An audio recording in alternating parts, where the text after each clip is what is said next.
Welcome everyone. This is Hutch, and this is Hutch Reacts.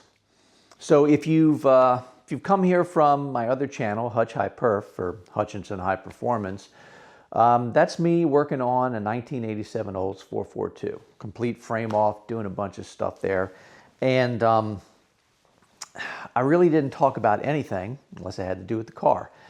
Didn't expand very much on current events. Really just didn't touch on it. I mean, nobody wants to come to an automotive channel and hear someone complain about, current events or politics or whatever. So I just kind of kept my mouth shut with that, and I worked on the car.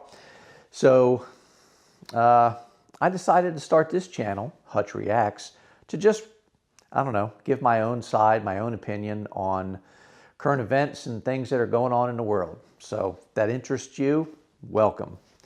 So probably should start with just a basic background on me and basically how I'm going to form my opinions, or how I form my opinions, and some background into why I think the way I think. So we go back, oh God, more than 30 years. Go back to like around 1989. I'm working at a Cadillac dealership. Ever since I was old enough to lean over a fender, I've been interested in working on cars. It's been my passion for most of my life. When I was a kid, my favorite toy was Hot Wheels. And if you're a Matchbox kid, I'm sorry. Okay. Yeah, I guess you like playing with like pickup trucks and stuff, or dump trucks or cranes.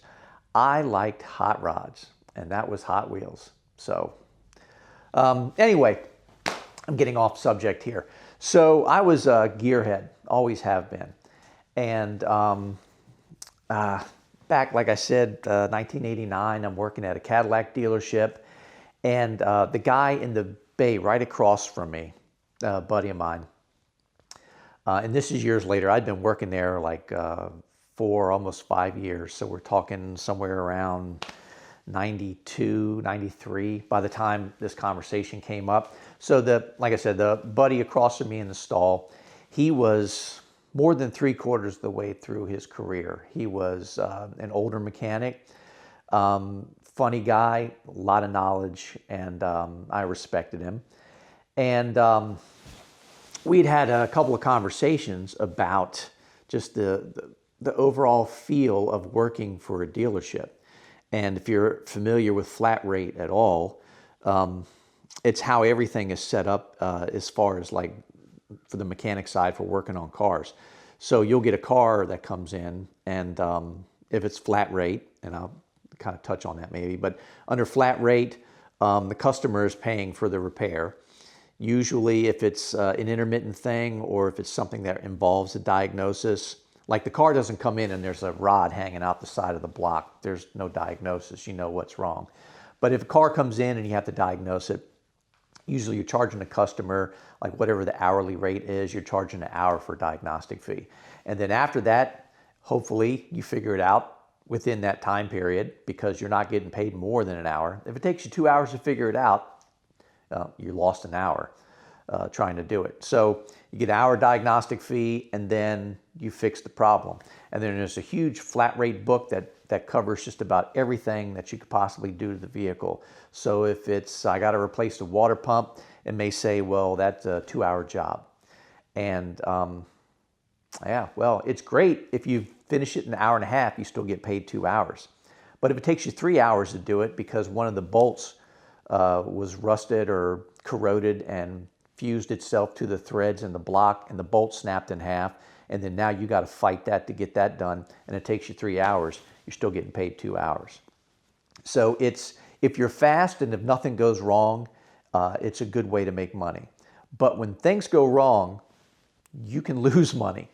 And it's a lot of pressure sometimes to try to stay ahead of all that, make ends meet.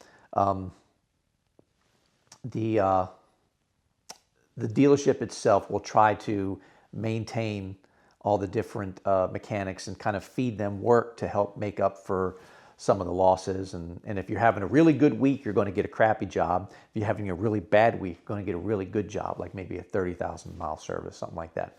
So anyway, I'm running my mouth here, but this kind of explains why I ended up where I was. So so this buddy of mine, we'd had conversations about the older mechanics in the shop, and they get called in the front office, and it's always the same thing. Hey, you got to pick up your productivity. And if you know business well enough, they don't like to spend money they don't have to. And for some of the older mechanics that are top of the pay scale, it's easier to get rid of them for cause and say, you know, his productivity just dropped and we couldn't keep him, and then hire a dumb young guy like me who comes to work early and hustles like crazy because they're trying to make a living. Pay that guy less money to do the same work. That's just their business model. So we'd had a couple conversations about that, and I saw long term that was going to be me someday. I was going to be that guy in his late 40s sitting on the other side of the desk being told I need to work faster. And I wasn't too excited about that. So I was looking for an idea of something else to do to kind of give myself some security. And he came to me one day and he said, hey, have you heard of the U.S. Capitol Police? I said, no. I mean, I was like 20, 25 at the time. I'd been married for a couple of years, but I said, no, I didn't. And he says, they're civilianizing their shops and they're looking for mechanics. He said, you might want to look into it. So I did. He got hired, and because of the budget constraints, it took like another year before they got the budget to hire another person, and that was me.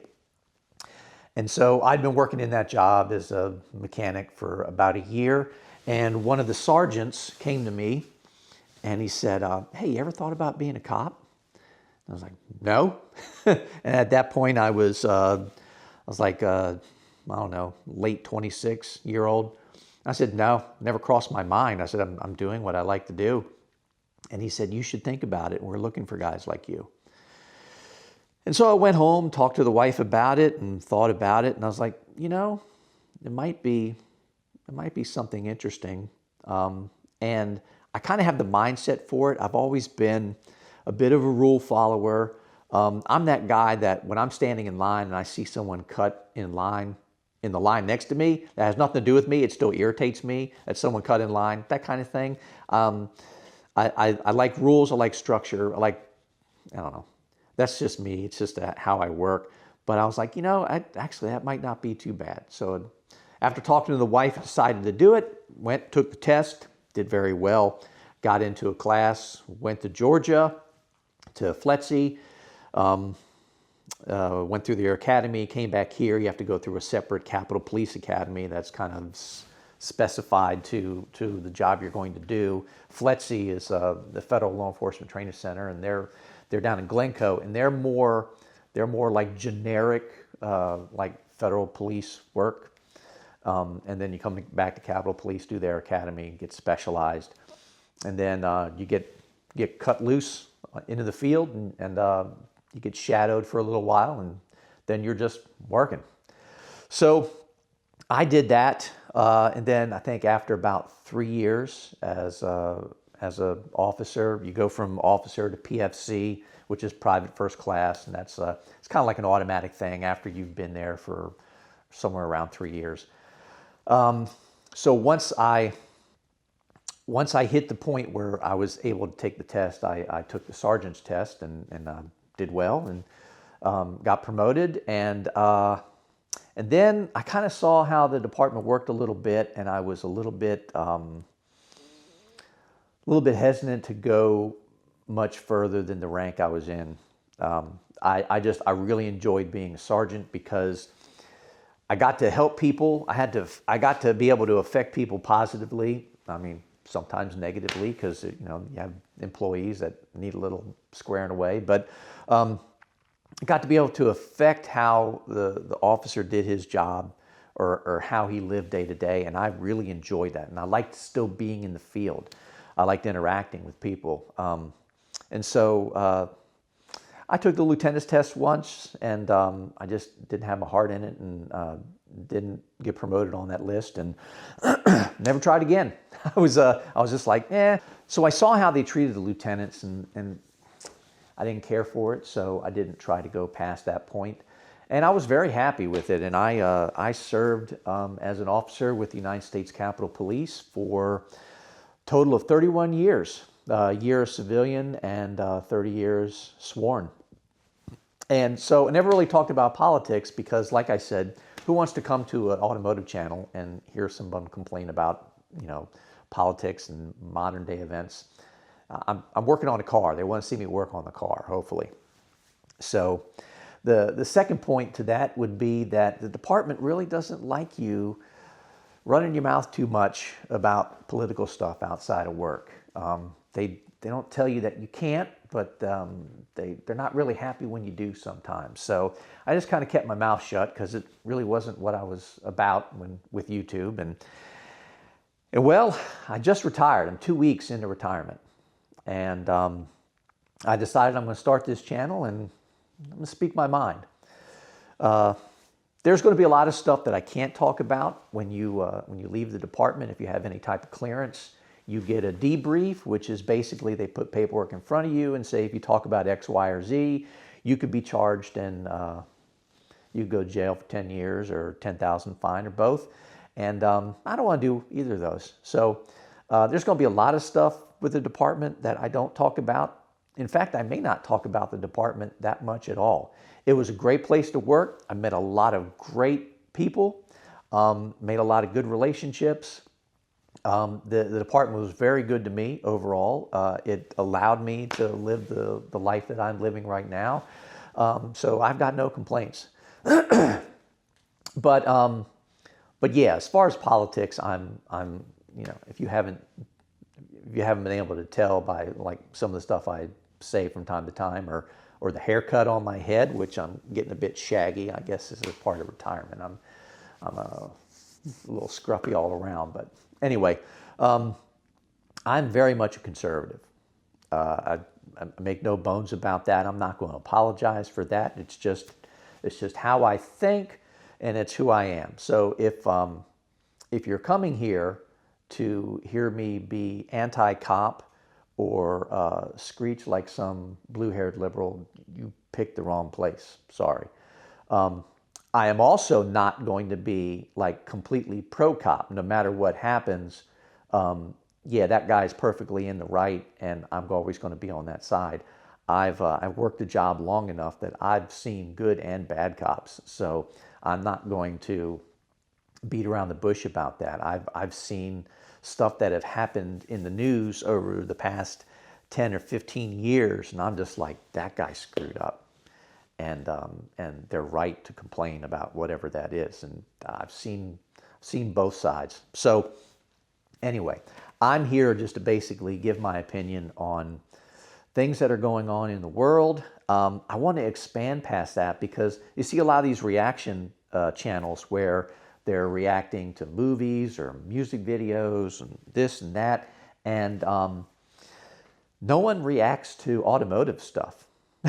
Maybe that's because no one cares, but I think I'm going to do some of that too. So I would love to find and get a hold of the Boyd Coddington series that was on Discovery Channel. I don't know, over a decade ago. It was American Hot Rod. It was like a spin-off that they tried. Remember American Chopper? And they would come in and scream at each other every day and build motorcycles. And American Hot Rod was kind of in that vein where it was Boyd Coddington's shop, who at the time, before the show, was like considered a genius. And then after the show, sort of. Anyway, so I'd like to react to some of that too. I think that would be fun to react to automotive type stuff. So it'll be some of that in there too. This is basically a channel for me to just run my mouth and say what I want. Within the guidelines of what YouTube will let me say, because let's be honest, Big Brother's kind of always there a little bit, telling you what you can and can't say. And I get it, it's terms of service, and I'm a good boy, so I'll stick to that. But anyway, that's pretty much what I'm here to do, is just speak my mind. And I'm speaking my mind based on 30 years of government service, which doesn't make me an expert by any means, but I've been in that culture for long enough that I can see patterns. I can see, okay, I get why they're saying that. I get why they're doing that. I can see some of the stuff that's going on. So that's some of that. Capitol Police, like I said, it's a great place to work, and I enjoyed my time there and enjoyed the people I work with. We were a bit of a red-headed stepchild. If you know anything about federal government work, most of the federal law enforcement is all on the executive branch, and they're the regular acronyms that. Oh, and by the way, probably in the course of doing this, I'm going to spout out a bunch of different acronyms, and I'll try to explain that because not everybody knows these. You've been in the government long enough. There's two things that the government loves. One of them is not getting anything done, and the other one is coming up with acronyms for everything. So anyway, so executive branch, it's all the favorite acronyms that everyone knows. It's the Secret Service, both agent and UD, which is Uniform Division. And you've got the regulars, FBI, ATF, DEA, ICE, Border Patrol, FPS, which is Federal Protective Service. They're the police that provide security for government-owned and leased buildings. So they kind of like are a catch-all for that. And then you had a couple of red-headed stepchildren. One is the judicial branch, being the Supreme Court Police, and the other is the legislative branch, United States Capitol Police. So a lot of times when the laws are written or crafted, or they talk about specific law enforcement powers within the federal government, it's all written based on executive branch. And then usually somewhere at the end of the law, there's like a paragraph that says, oh yeah, by the way, Capitol Police too. That's just kind of how that stuff worked. So that is my background. That's where I came from. That's what I know. So yeah, that's going to be where I base my opinions off of sometimes. And like I said, I'm not some crazy far right. I'm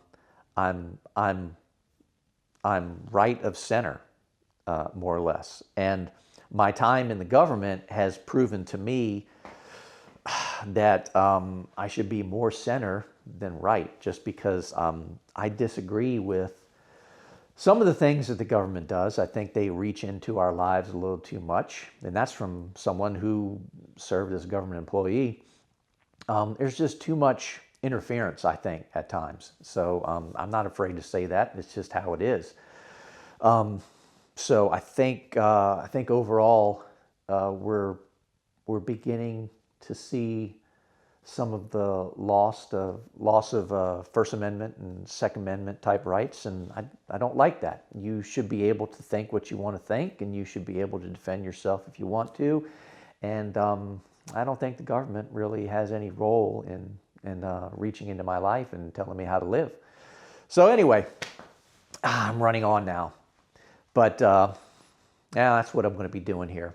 Just running my mouth. So either don't watch or get used to it, because this is me. And this may be clipped heavily just because I'm going to ramble. Anyway, so that's the gist of it. I want to say welcome. And if you came over here from Hutch High Perf because I asked you to, I really appreciate it.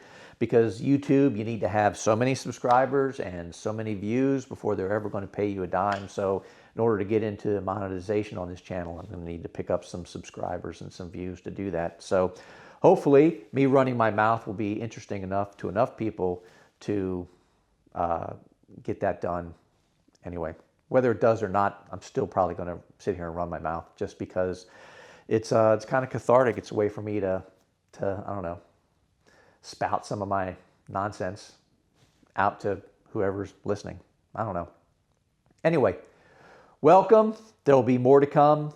You may agree, you may not agree, and that's what the comments are for. I'm not turning the comments off, so if you got something to say, say it. I'm a big boy. If you're going to threaten me for something stupid because of my opinion, then yeah, I'm gonna cut you off there. But yeah, I'm not afraid of discourse, and if there's something in the comments, I might bring it up in the video sometime in the future. But yeah, that's just me running my mouth. But don't take anything too serious, because honestly, what do I know? I'm just a gearhead in a garage. Anyway, that's my intro. Take it easy, guys. See ya.